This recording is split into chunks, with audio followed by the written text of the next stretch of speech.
Today we're doing a PA axial projection, also known as the Haas Method. This is usually done for patients that are obese, hypertonic, or have trouble being in the erect position. So this is actually done prone. For the PA axial projection of the skull, also known as the Haas Method, you're going to angle 25 degrees cephalad, and you want to center it to the midline of the cassette. Go ahead and turn on the light.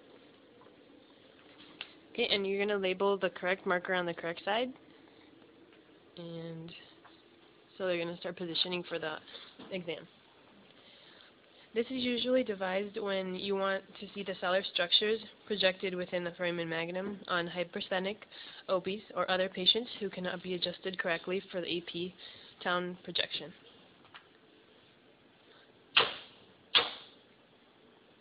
Okay, so she's going to remove her glasses and anything else that might get in the way.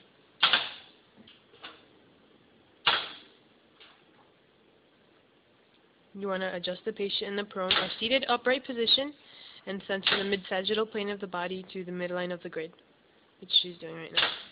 You want to flex the patient's elbows, place the arms in a comfortable position, and adjust the shoulders to lie in the same horizontal plane.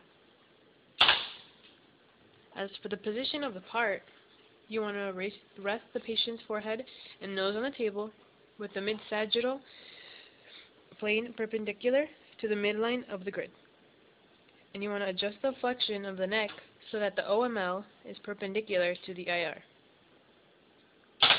Also, just make sure that the head isn't moving to avoid any motion, so immobilize the head.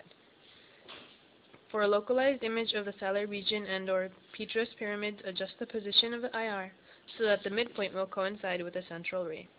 Shift the IR cephalad approximately 3 inches to include the vertex of the skull. And the respiration for this is suspended.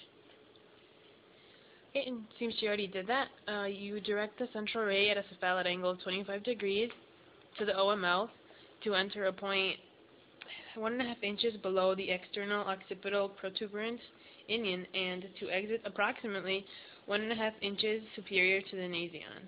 The central ray can be varied to demonstrate other cranial anatomy. Okay, and the following should be seen. You should be able to see the projection of the dorsum cellae and posterior clinoid process within foramen magnum. You should be able to see equal distance from lateral border of skull to lateral margin of foramen magnum on both sides, indicating no rotation, and you should be able to see a symmetric petrous pyramid along with the entire cranium. So we're going to get a little closer look at her neck, and just to see exactly where it's at.